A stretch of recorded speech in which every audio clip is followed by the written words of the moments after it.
all those who send gifts to the novel and support with valuable golden tickets. I hope we can all keep it up. 3. Chapter 1068 LM Mortal's Blood. As Bai Zemin listened to the voice of the female silhouette that had suddenly appeared, it was as if a minute or two had passed, but in reality, it had been no more than a brief instant. In the distance, the expressions of Fire Sorrow, Eternal Phoenix, Long Tian, and Lucifer froze. "What's that?" Eternal Phoenix spoke. Her voice was noble and soft like that of a proper empress who had been at the peak for a long time. The eyes of Empress Phoenix flashed and widened in shock as she looked at the blurry silhouette growing weaker and weaker in front of the practically dead human. "Is that a soul?" "Looks like one." Long Tian frowned tightly as he felt a bad premonition in his heart, "but it's clearly not any kind of ghost. Besides, that soul came out from inside the body of that human brat." This kind of situation was far from normal, because it was impossible for two souls to exist inside the same body. The reason was very simple. The soul and the body always needed to be in sync. The slightest imbalance would end up causing the body to explode or the soul to collapse. "This damn human can't come up with something extraneous now."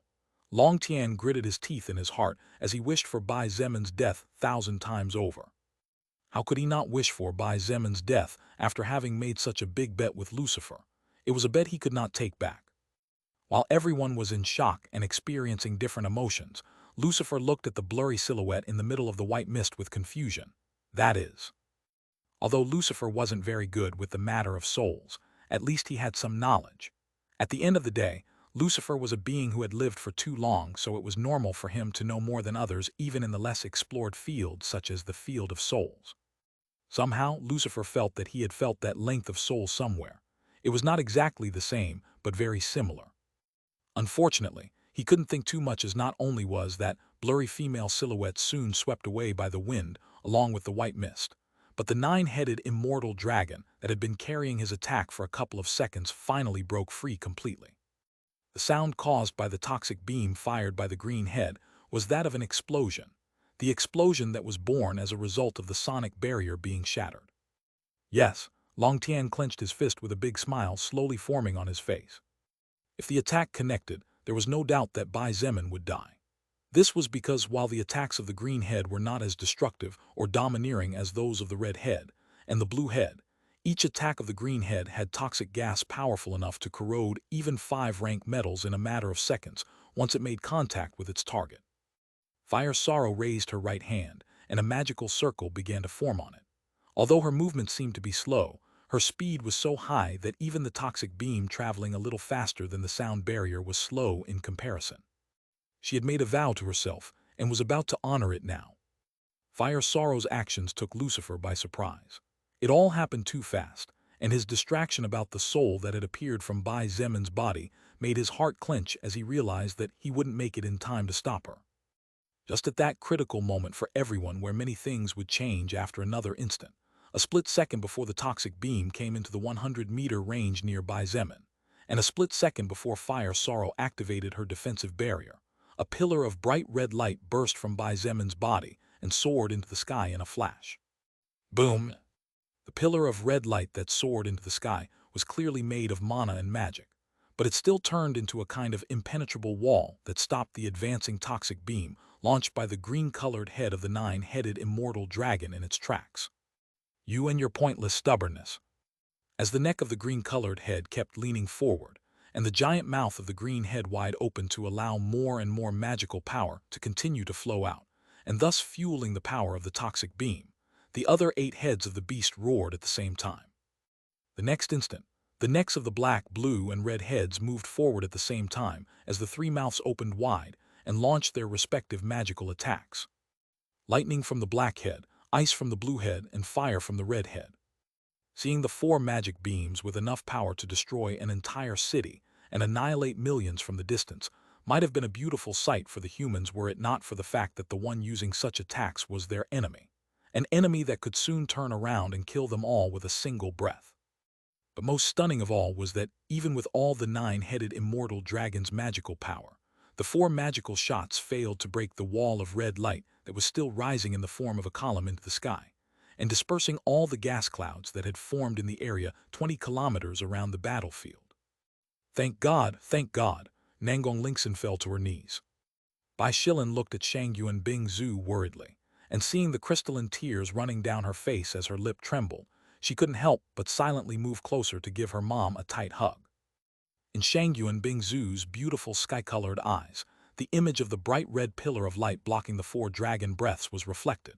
There was fierce golden lightning crackling noisily at the 4 meeting points, and the spatial barrier in the area was covered with bigger and bigger cracks. But she only cared about one thing. It was at that moment that Shangyuan Bingzu realized that being stubborn about her own feelings was absurd. It was then that she fully understood how she felt.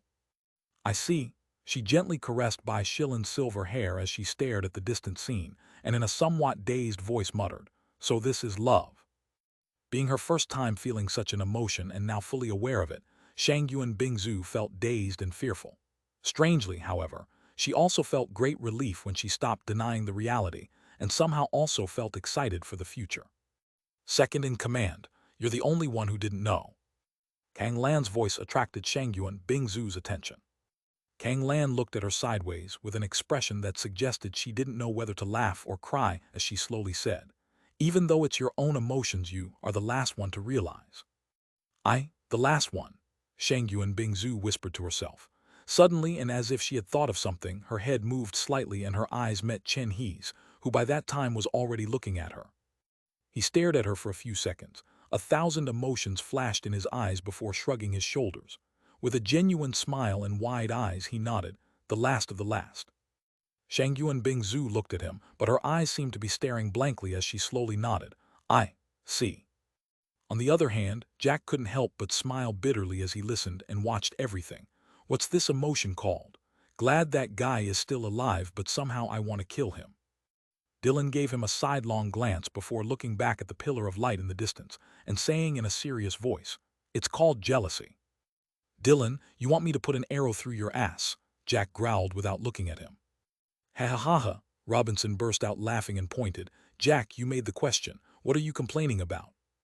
Looking at the now much more relaxed group, Andrea silently approached Angelo, who was silently trying to detect all the changes on the battlefield. After a moment without saying anything, she remarked, "Everyone is more at ease now." Angelo nodded, and after a brief silence commented, "Bai Zemin is alive,